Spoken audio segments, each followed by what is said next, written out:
দর্শক, বিএনপির গুলশান কার্যালয়ের সামনে রয়েছেন সহকর্মী ফরুক বাবু। সেখানকার পরিস্থিতি জানাতে সরাসরি যুক্ত হচ্ছেন তিনি। বাবু, তারেক রহমানের এখন কি কর্মসূচি রয়েছে জানাবেন আমাদের।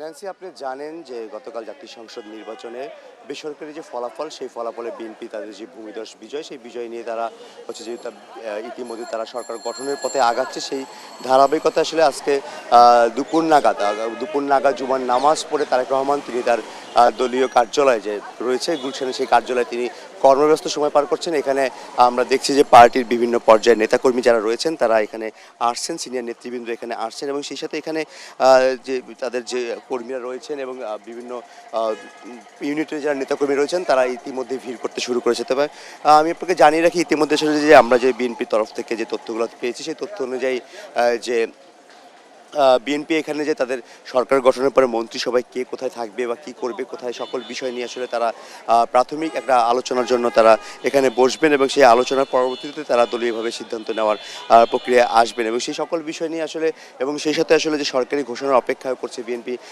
নেতাকর্মীরা, তাদের জন্য আসলে বিএনপির তরফ থেকে বার্তা দেওয়া হয়েছে যে তারা যেন কোথাও বিজয় মিছিল না করে, এবং সেই সাথে আসলে আজকে সারা দেশে যে মসজিদগুলো রয়েছে সেখানে জুমার নামাজের পরে এবং ধর্মীয় উপাসনাগুলোতে সেখানে হচ্ছে যে যার যার প্রার্থনা অনুযায়ী বিএনপির জন্য এবং বিএনপি সাবেক চেয়ারপারসন খালেদা জিয়ার জন্য হচ্ছে তারা দোয়ার ব্যবস্থা করেন। এবং এইখানে আর কিছুক্ষণ আগেই বিএনপির এখানে বক্তব্য দিয়েছিলেন যে বিএনপি নির্বাচনী পরিচালনা কমিটির যে মুখপাত্র মাহাদি আমিন, তিনি বলেছিলেন যে আসলে এখানে তারেক রহমানের বিএনপির এই বিজয়ের পরে তারেক রহমানকে বিভিন্ন দেশের প্রধানরা যারা রয়েছেন তারা বেসরকারি ফলাফল জানার পরে তারা তাকে শুভেচ্ছা জানিয়েছে, এবং সেই সাথে তিনি জানিয়েছেন যে ভারতের প্রধানমন্ত্রী নরেন্দ্র মোদী তাকে শুভেচ্ছা বার্তা জানিয়েছেন। এবং তিনি বলেছেন যে এই যে বিজয়, বিএনপির এই যে বিজয়কে তিনি হচ্ছে যে স্বাধীনতার পক্ষে থাকা এবং বাংলাদেশের সার্বভৌমত্বের পক্ষে থাকার, এবং বিএনপি যে স্বাধীনতার শক্তির একটি স্থান এবং তারা যে স্বাধীনতার যুদ্ধে তাদের লড়াই ছিল, সেই স্থান থেকে সাধারণ মানুষ এবং দেশের ভোটার পেপসোডেন্ট চার্মিচেক 12 ঘন্টা জীবাণুদের সাথে লড়াই করে দিবে ক্যাবিনেট থেকে সর্বাধিক সুরক্ষা। যারা রয়েছেন তারা বিএনপিকে যে সমর্থন দিয়েছে, সেই সমর্থনে তারা হচ্ছে যে দেশবাসীকে তারা শুভেচ্ছা জানিয়েছেন, এবং সেই বিষয় নিয়ে আসলে বিএনপি ইতিমধ্যে হচ্ছে যে তারা বলছেন যে এই বার্তাগুলোই হচ্ছে যে বিএনপির জন্য, এবং বিএনপি এই ধারাবাহিকতা বজায় রাখার বিষয়ে তিনি কথা বলেছেন। আমরা দেখতে পাচ্ছেন যে এখানে বিএনপির স্থায়ী কমিটির সদস্য সালাউদ্দিন আহমেদ তিনি এখানে উপস্থিত হয়েছেন, এবং তিনি আমরা যতটুকু বুঝতে পারছি তিনি গণমাধ্যম সাথে কথা বলবেন। আমরা ইতিমধ্যে চেষ্টা করছি যে তার সাথে কথা বলার জন্য।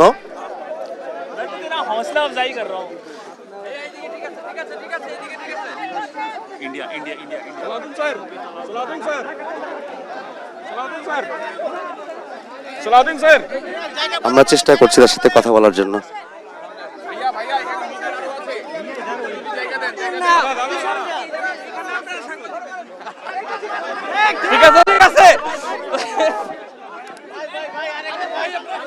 ক্যামেরা নেবেন না, ক্যামেরা পিছনে ভাই ভাই।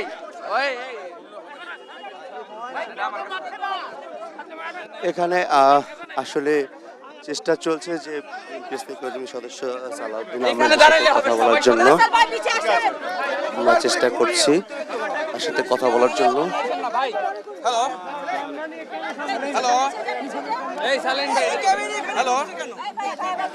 জানিয়ে রাখি আসলে যে তিনি কক্সবাজার জেলা থেকে নির্বাচন করেছেন, এবং সেখান থেকে তিনি সহ কক্সবাজার জেলায় যে 4টি আসন রয়েছে সেই আসনে 4টি আসনই আসলে বিএনপির যে ধানের শীষ প্রতীকের প্রার্থী যারা রয়েছেন তারা জয়লাভ করেছেন।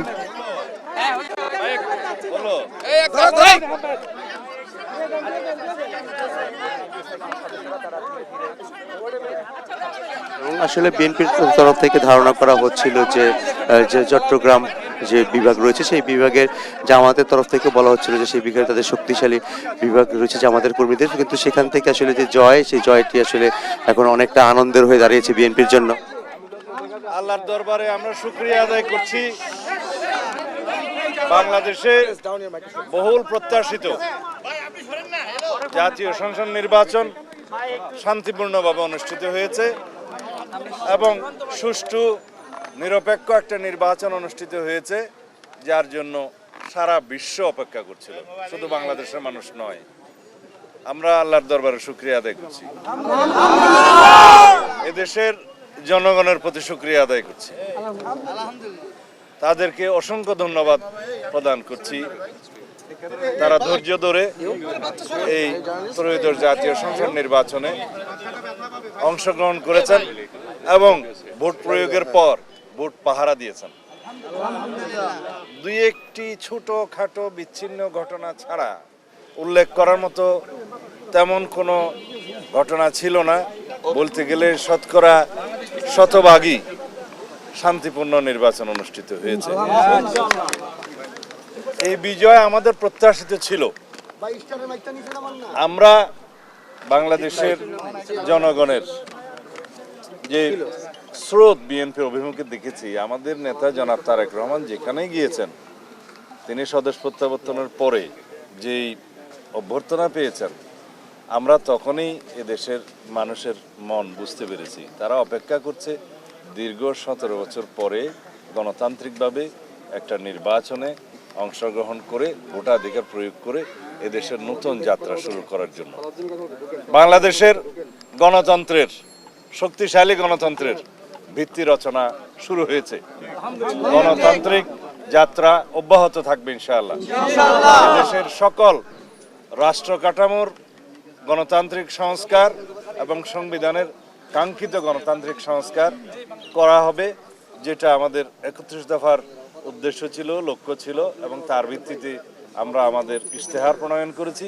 ইতিমধ্যে জুলাই জাতীয় সনদ স্বাক্ষরিত হয়েছে, যার মধ্যে দিয়ে একটি রাজনৈতিক সমঝোতা হয়েছে। এটা একটি রাজনৈতিক সমঝোতার দলিল, তা অক্ষরে অক্ষরে পালন করা হবে। আমরা আশা করছি বাংলাদেশের এই জাতীয় সংসদ স্বাধীনতার পরে সবচাইতে বেশি আইন প্রণয়নকারী জাতীয় সংসদ হবে এবং সংবিধান সংশোধন করবে জন আকাঙ্ক্ষার ভিত্তিতে। আমাদের শহীদদের আকাঙ্ক্ষা অনুযায়ী, প্রত্যাশা অনুযায়ী, তরুণ প্রজন্মের প্রত্যাশা অনুযায়ী এই দেশকে আমরা মেধা নির্ভর, প্রযুক্তি নির্ভর এবং জ্ঞান নির্ভর রাষ্ট্র বিনির্মাণের জন্য আমরা সমগ্র দেশবাসীর সহযোগিতা চাই, গণমাধ্যমের সহযোগিতা চাই, সমাজের, রাষ্ট্রের সকল স্তরের যে যেখানে আছেন, সমাজের যারা দায়িত্ব পালন করছেন, রাষ্ট্রের বিভিন্ন স্তরে দায়িত্ব পালন করছেন, সকলের সহযোগিতা চাই একটি শক্তিশালী সাম্যের ভিত্তিতে মানবিক মর্যাদার এবং সুশাসন প্রতিষ্ঠার। আমরা 3টি জিনিসকে সবচেয়ে বেশি গুরুত্ব দিচ্ছি: আইনের শাসন প্রতিষ্ঠা, দেশের অর্থনৈতিক সমৃদ্ধি এবং দুর্নীতি নির্মূল করা। ধন্যবাদ।